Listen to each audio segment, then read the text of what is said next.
Welcome back to Gems Podcast. I am Miss Genesis Amaris Kemp, the founder and host. And with me today is Charles Smith. And I'm going to tell you a little bit more about who Charles is.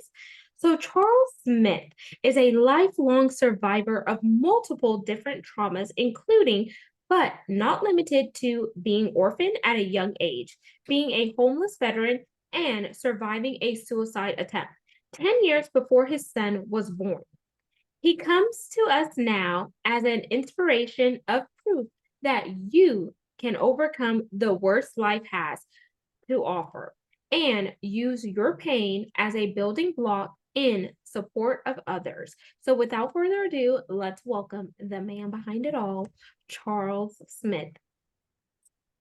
Thank you, Genesis. My I pleasure. appreciate it.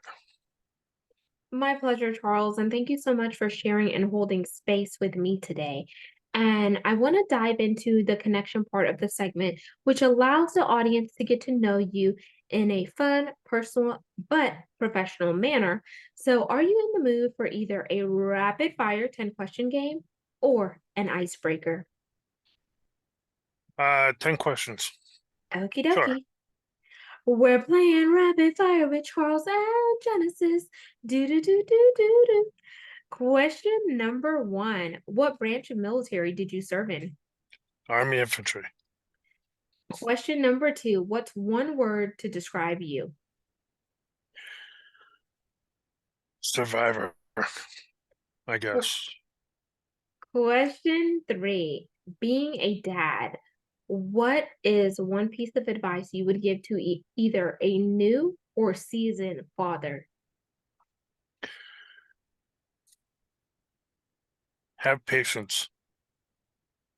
Question four. What is one word outside of survivor that keeps you motivated? Father. Being a Question, father. being a father. Yep. Question five. If you could go back in time and recreate or relive any experience in your life, would you? That's a question that's often asked in my life.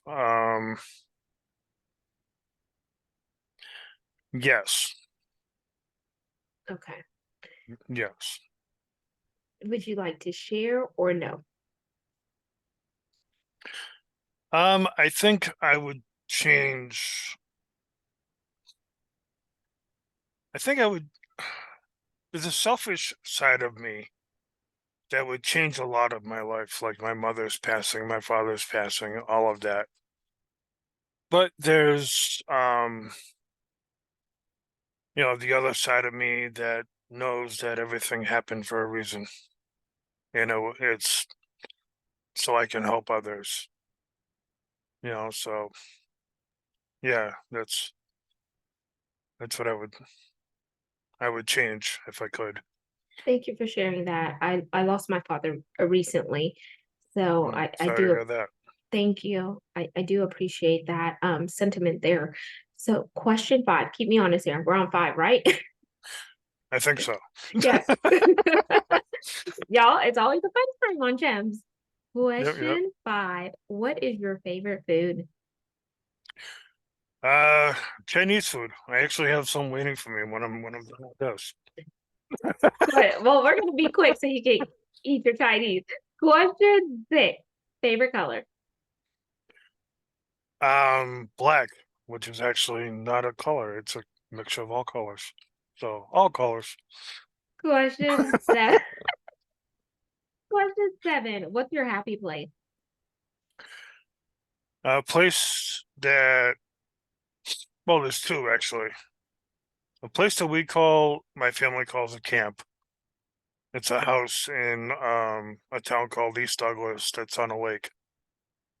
And my other happy place is anywhere that I'm with my son. Oh, I love that. Thank you. Question eight. Okay, you ready for this? Yes. You just won the lottery, cha-ching, cha-ching. However, you must contribute to three charities of your choice before your proceeds are released. What charities are you donating to? Ooh. Um,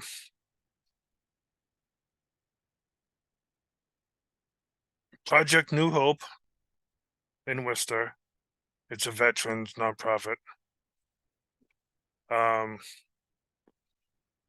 the Cancer Society and Mission 22. Okay, beautiful. So Yeah, Project New Hope, the Cancer Society, and Mission 22. yes.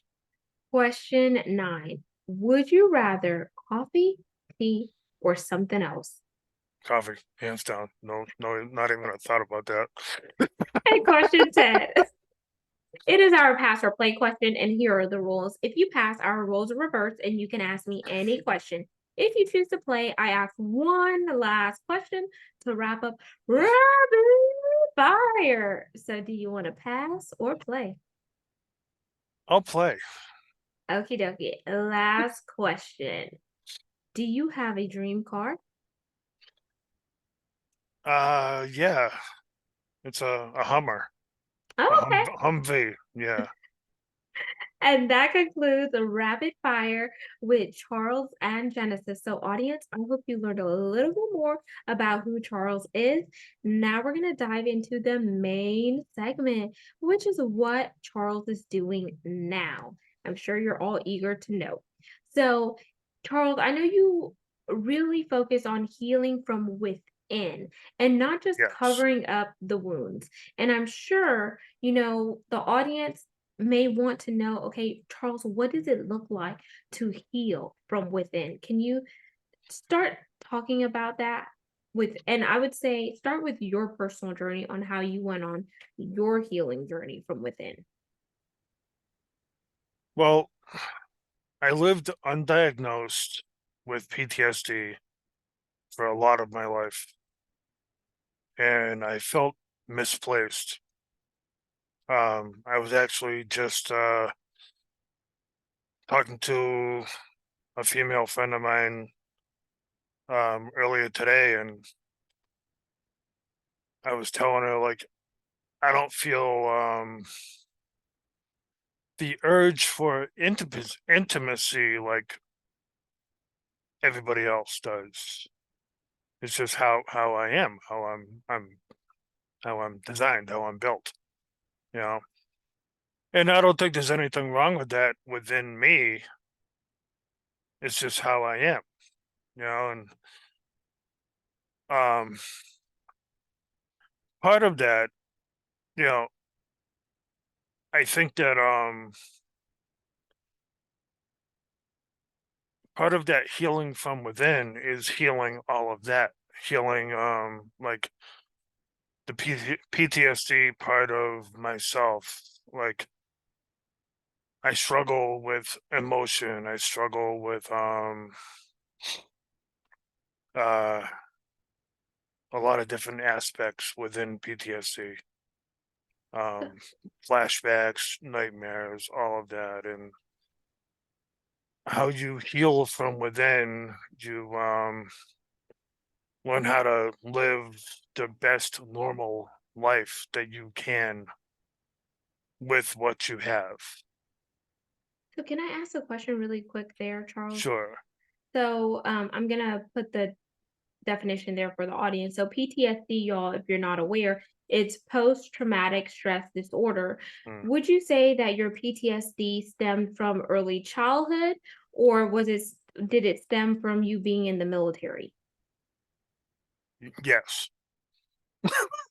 It stems from 40 almost 50 years of trauma.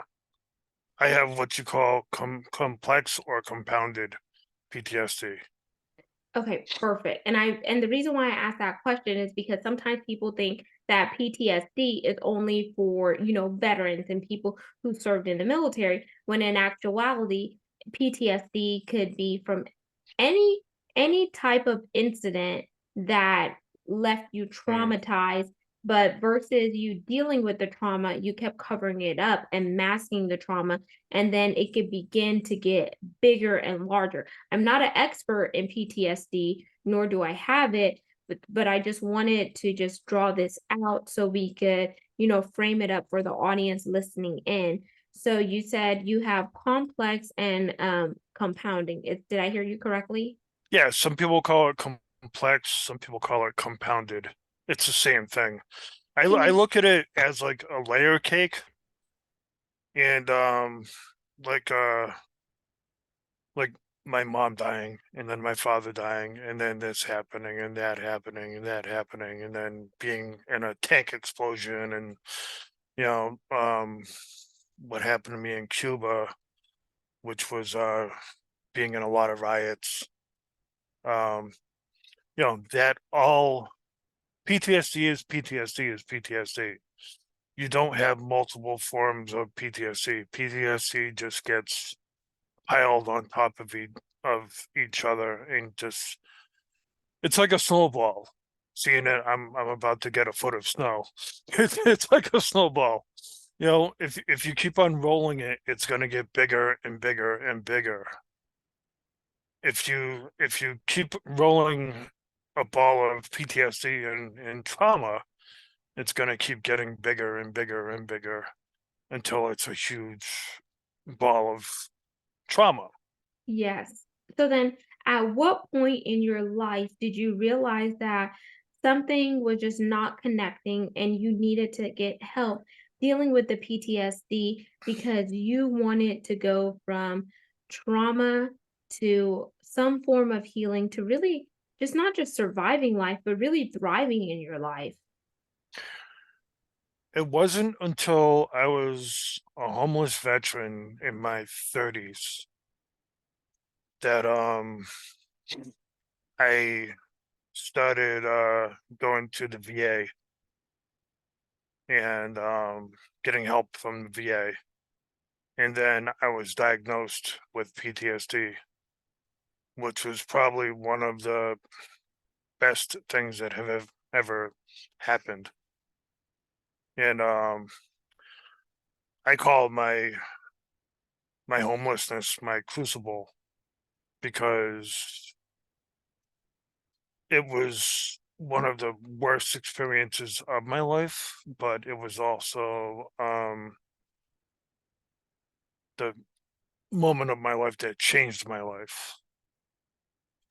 Wow, And that's yeah, powerful there. And I wanna pause there for the audience because you mm, said the homelessness was one of the worst parts of your life, but it was also one of, the crucible parts of the life because sometimes going through pain and weakness can actually be a strength because you learn more about yourself during the pain. Even though the pain is not conducive, it pulls you, it stretches you, and it causes you to really reevaluate and reflect where you are. And you could either do better or you could be bitter. But then also in some of our pain and weaknesses, some of us do find comfort in seeking out for help, which seeking out for help is not a sign of weakness. It's actually a sign of strength because we realize that where we are is not where we want to be.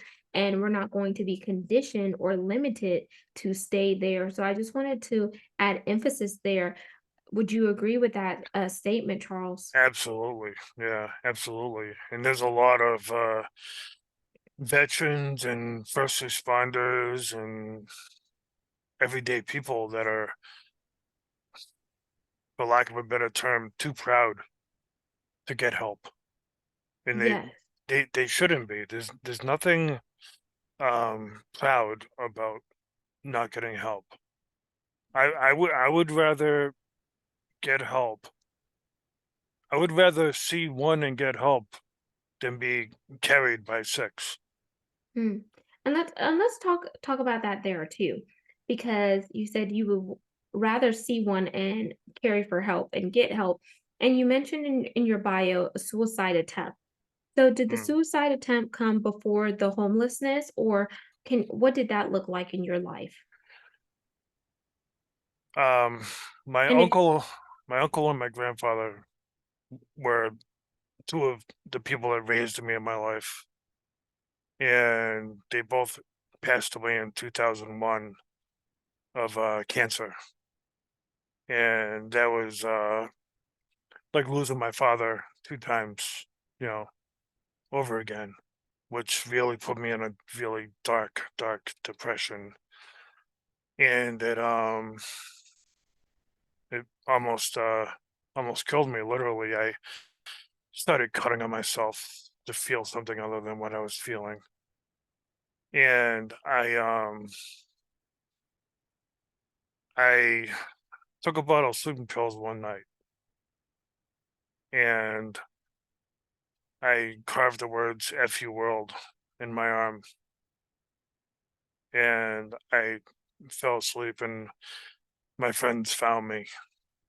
I was staying with my friends, and they found me, and they called the paramedics, and I got the help I needed. And that's when I became homeless because I couldn't go back there, and rightfully so, because I was, not in my right mind at the time. Um, Wow. yeah, yeah. No, and I'm so glad you're sharing this, Charles, even though it may be hard to talk about it, but by you sharing what you went through can actually be the answer that someone else is seeking. And just hearing you share your story could be their saving grace. So you took Mm, sleeping pills, you carved FU World in your arm, but the saving grace in this scenario were your friends that found you because you were staying with them.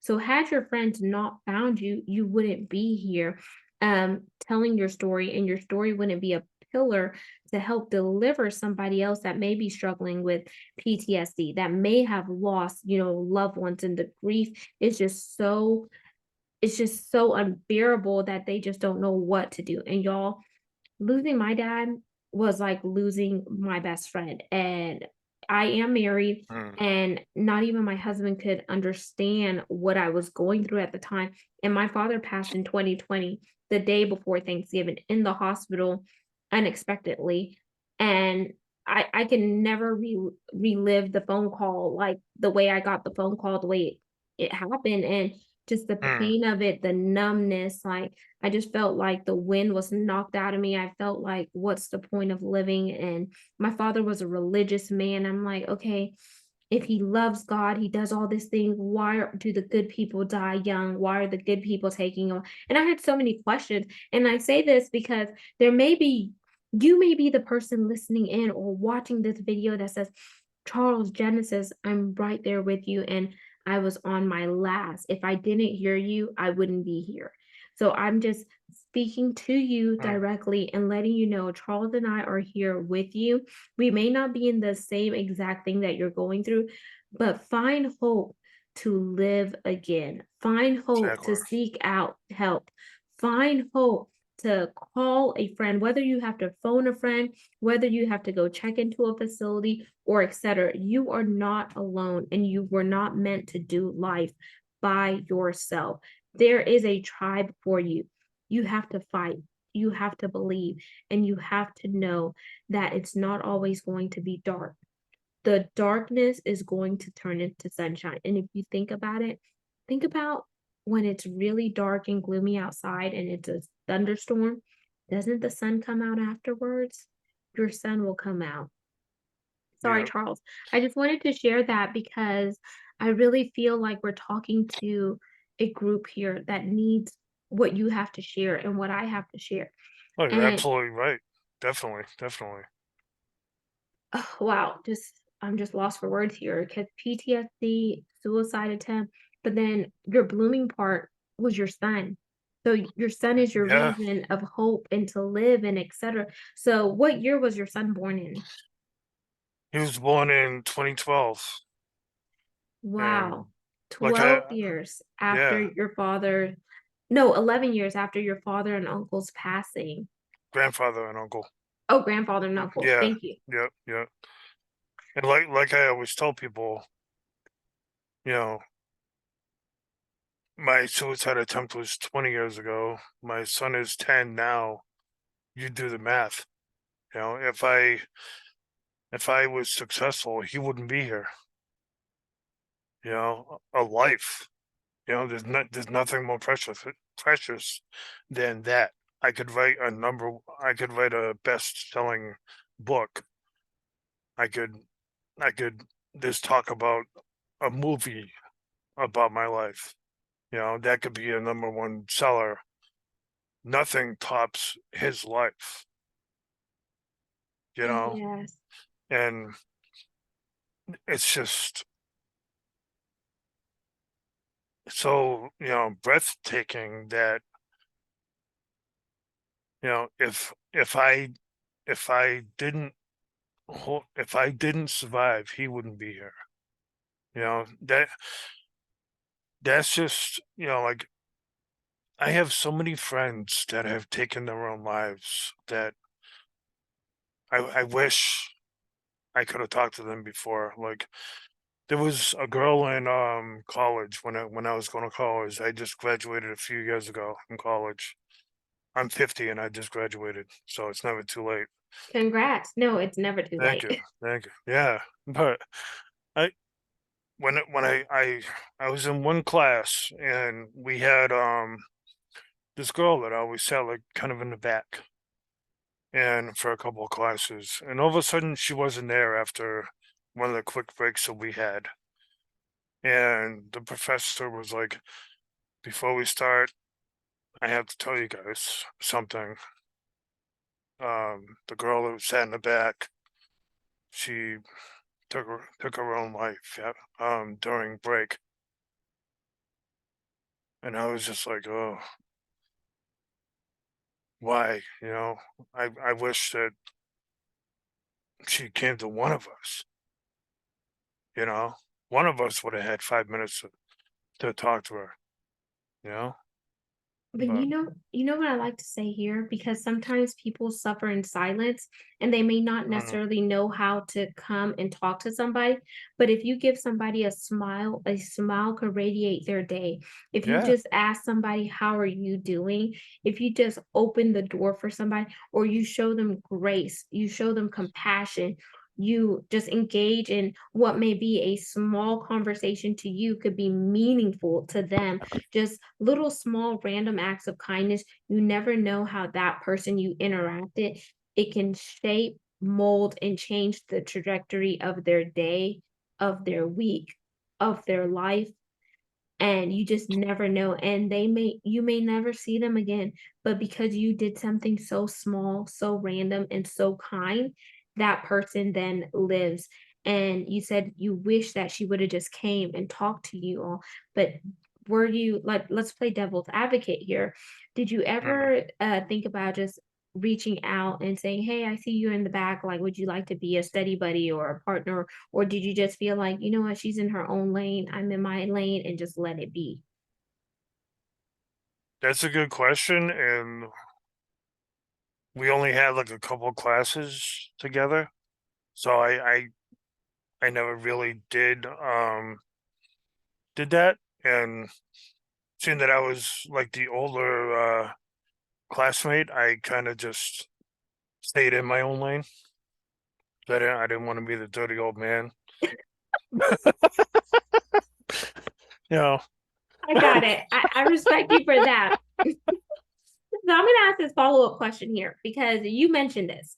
So you mentioned with with your son and the failed suicide attempt and etc, you could write a book, you could write a movie, or etc. So I want to challenge you, with you knowing what you know now, you think about your past, you think about your present, and you think about the future.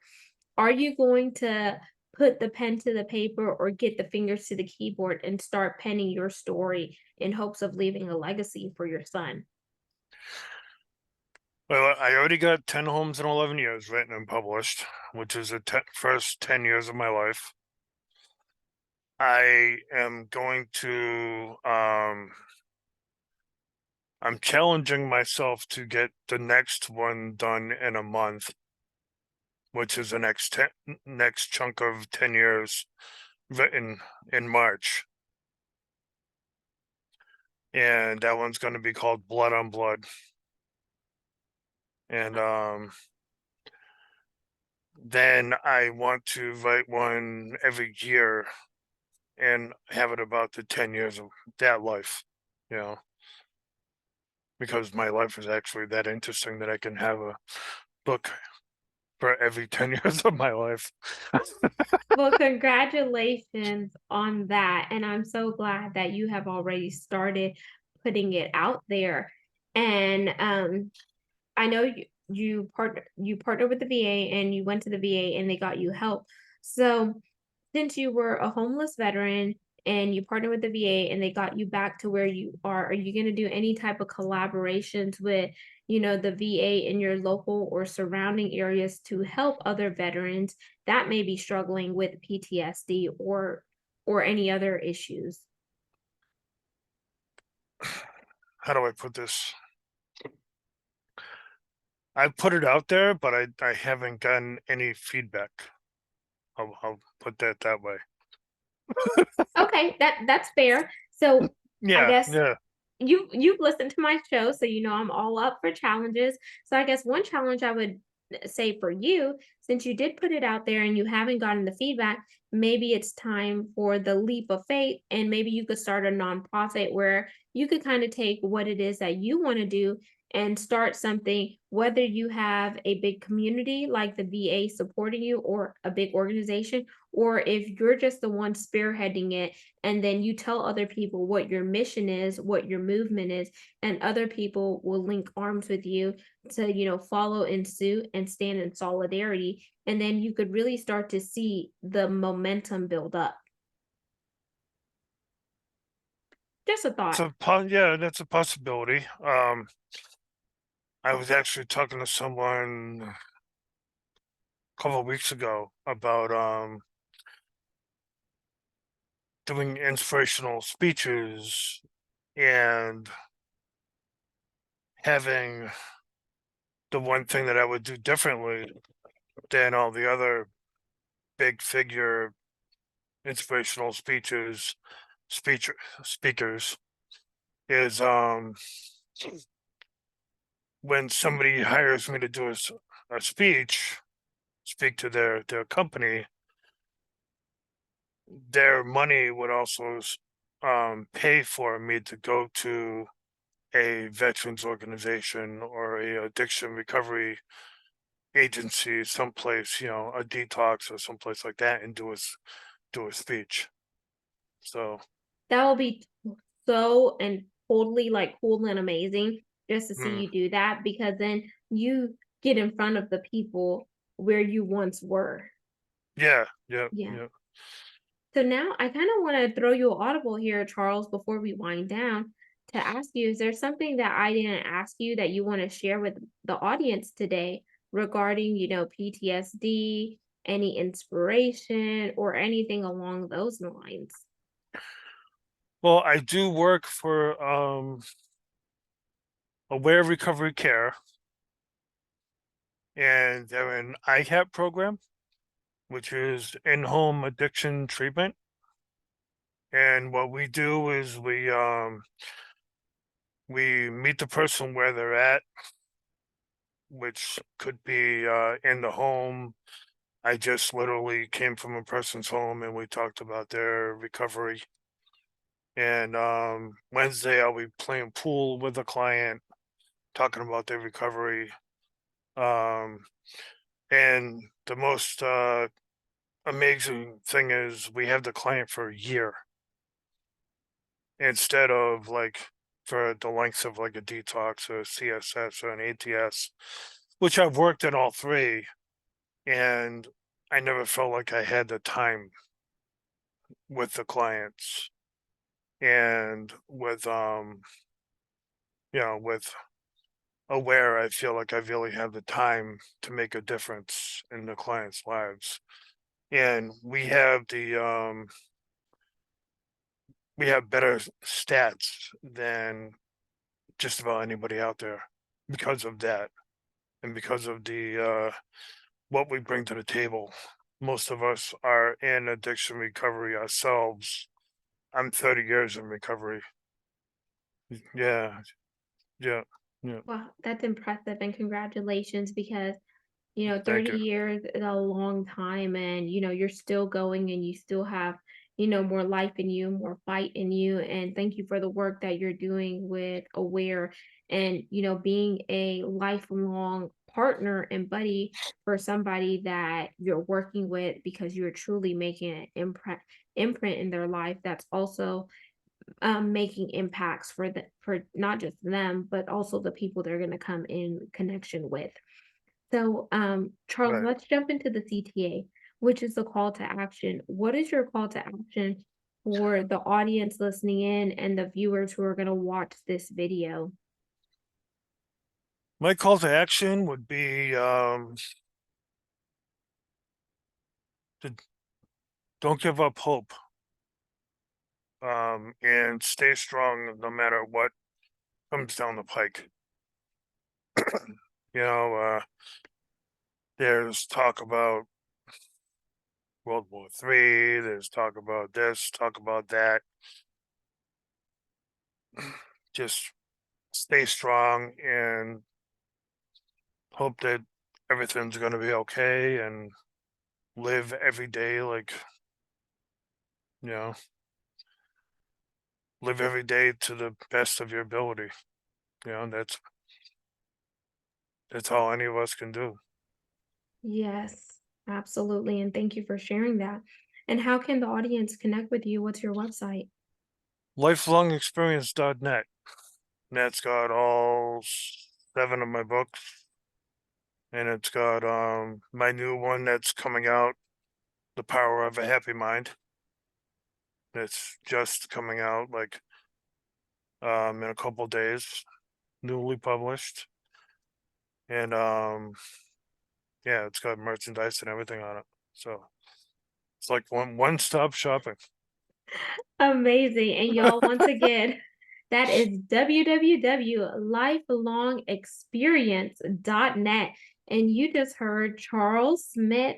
He talked about PTSD, being a homeless veteran, being a father, having hope, never giving up, and facing life head on, asking for help, finding your community, finding your tribe, because we truly believe that you are here for a purpose. You matter, you're loved, your life is not in vain, nothing is wasted. You are uniquely you. You're amazing. There's so many incredible things about you, but we need you to practice self care, self love, find a friend, find that support, and do not give up on yourself. There is light at the end of the tunnel. And even though you may be down on your luck, y'all, you're not always going to be there. Get back up, get back in the ring, and fight, metaphorically speaking, because the world needs you. We need you. Your family needs you, and your friends need you. And on that note, we are signing out. Miss Genesis Amaris Kemp and Charles Smith. Peace, love, and lots of blessings. Don't forget to like, comment, follow, and subscribe the podcast. We're on over 40 plus platforms. The video is on our YouTube channel. You can find it by going to Gems with Genesis Amaris Kemp. And my big ask is for brand sponsors and listener supporters. It is paid sponsorship, but let's partner, let's create synergies, because collaboration is not the new competition. It's the new way for us to cross pollinate and go further and faster together. All of my contact information will be in the show notes along with Charles. So we wish you the best of luck and know that we are here for you. All you need to do is reach out to us on our social media channels or our websites.